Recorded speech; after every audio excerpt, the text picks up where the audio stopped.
Hi, welcome to week 5 of our Hurricane Ian story, our road back to Sanibel. This week, we just wanted to update you with our progress up until now, which is a little of over a month after Hurricane Ian. And Tommy went there this weekend. It takes a full day to drive there from 16 hours. from Indiana to Sanibel Island. So he and his dad drove all the way down Thursday, had Friday and Saturday at the house, and drove home yesterday. And he's exhausted, but he wants to tell you what he saw. So we went to the house. The island is very different looking than what it looked like before. You said your dad got... Dad got a little emotional just seeing everything. It's very... I expected that because I had seen a lot of the pictures before. You know, driving along like the main road, which is Periwinkle Way. Things are starting to rebound already. Some of the plants are starting to green up. Grass is starting to regrow. There's just mounds of trash everywhere from people clearing out all of the businesses and homes and stuff. When we got to our house in our neighborhood, it didn't really look too bad, honestly. At first glance. Everything's kind of still there for the most part. Most of our neighbors' houses were elevated, so everybody's houses at least looks decent. We found out from several neighbors that's not the case, that one of our neighbors even had their ceilings collapse after the rain. It wiped out a good portion of their roof and the rain leaked in and their house is being gutted. So we found that out. Then we just seen a lot of little things we found. We cleaned up our yard, a lot of the sticks out of the yard. Some of the things that had washed or blown out of the downstairs area. I found a lot of things down the street behind our neighbor Larry's house, which is 3 doors down on the right. And across the street. Across an island in the street, because our street has separated in the middle. So I found like one of our picnic benches. One was still down where we left it. The table was up under the stairs. The other picnic bench was way down the street.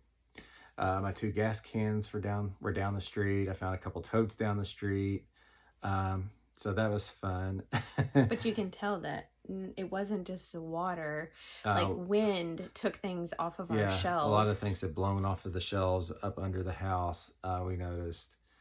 Our roof is wrapped. Yeah, had a company came and shrink wrapped our roof with a type of temporary roofing shrink wrap, and it actually looks kind of nice. And it lasts it's supposed to last a year yeah. Versus a tarp, which, if you didn't know, you're supposed to replace tarps on homes like every 30 days. Right. So this one, it looks better with that on there. The roof won't leak anymore. Besides that, everything was about what we expected. We saw the pictures of our damage at our house. It's like our house looks good, but the more you looked at it, there are cracks inside the house that weren't there before. So and then pictures off the walls. So the house looks good at first glance, but something people they're not wrapping their brains around is how much the home's shook with the wind. Right. So we're having an engineer come this week. From our insurance companies coming and meeting our adjuster. This is our first wind adjuster that will make it to our home. From the wind hurricane 5 insurance. Weeks later. Yeah, it's been 5 weeks. He's coming and meeting our public adjuster from Tailored Loss Consultants this week. And hopefully we can get something going in the future. So just so you know, for your own personal information, if this ever happened to you and it was a tornado or something that damaged a very large amount of people's homes and businesses, they're going to start with the people that have the worst damage first, which they should. Our neighbors can't go into their home. It's gutted because of the roof collapsing. So they have a long-term rental already set up for them. But people like us, where, your house looks okay, even though there's still no electricity, we can flush our toilets now. Right, they did get the water back on. Electricity is kind of trickling down the line. We've had our electrical inspected, so hopefully it can be restored soon. But they will start with the people with the worst damage first. We were offered a hotel in the area for 30 days, but then there was no guarantee whether we would get to stay there or not. So we opted to stay at Tommy's parents' house because we do not want to keep moving around from hotel to hotel. We would like to take an option of an RV. They seem to think they may be able to work that out for us, but our home is still not livable. Right. It's going to need quite a bit of work in the long run. It's going to need some floors, a new front door, a new upstairs back door. All the screen cages are going to probably have to be replaced. So there's still quite a bit of and there's going to be some drywall work inside that's going to need to be done. I did see where it had leaked and ran down behind the paint upstairs on the second floor. So it's going to need some work. So that's why if we could have an RV and park it in our driveway for an extended period of time and watch the workers and meet with people, contractors and stuff like that. Because they Sanibel's not issuing any kind of construction permits yet. Right. They're still basically in cleanup mode, still trying to get power restored, which they're working on that.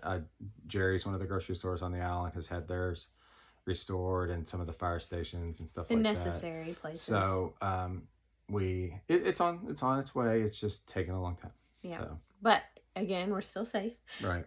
Tommy was able to get some of our items out. And one thing that I've been taking to every home that we have lived in is my great grandmother's mint. She grew mint in her yard, and every time we've moved, I've always taken some of that mint, a cutting of it, and started it into a new property. So in Sanibel, I couldn't grow it in the ground, but I had it in a planter, which is still there. And the planter was still going just fine. Yeah. But in the event and stuff like that it died, I wanted him to get a cutting so I could start rooting it here. So it's kind of a good symbol of hope, right? Because things are blooming again in our plumeria. The plumeria is still standing. Even two of the other bushes or trees in the front yard that had fallen over, they actually had buds on them already. So Dad and I were able to prop them back up, and hopefully they'll reroot soon, and we can get them. Them going again.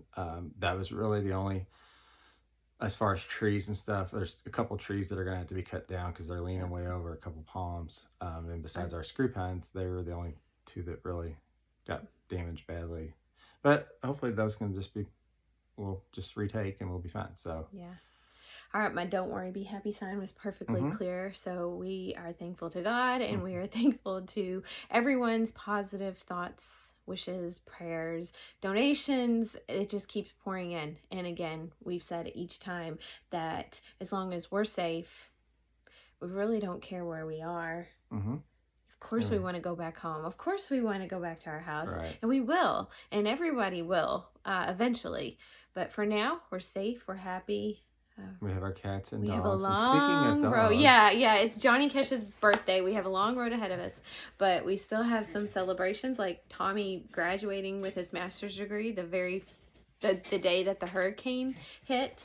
But this is our reason for trying to stay in a safe environment. Johnny Cash's birthday is today. On Halloween. He's 3, and this is Minnie, Pearl, and then our kitty cats are in their little space that we set up for him. So I want to say thank you to everybody. Can you all say thank you? Thank you. Thank you. We love you. And visit our TikTok for him fishing out a chair out of our pool, which was interesting, at Carolyn J. Braden. And I have an ongoing blog to document all of this, where I write this out, everything that we're saying here, and include lots and lots of pictures so I don't have to put them in the video. Carolyn's Blooming Creations, carolyn'sbloomingcreations.com. It's on the homepage with a picture of the Sanibel lighthouse, which has 3 legs, but they found the 4th leg and they're in the process of fixing it, and it's all on the homepage on my website, so you can see images that we are seeing down there. And some happy images that we'd like to share with you too. So, you want to say bye? Bye. Bye. Thanks for tuning in.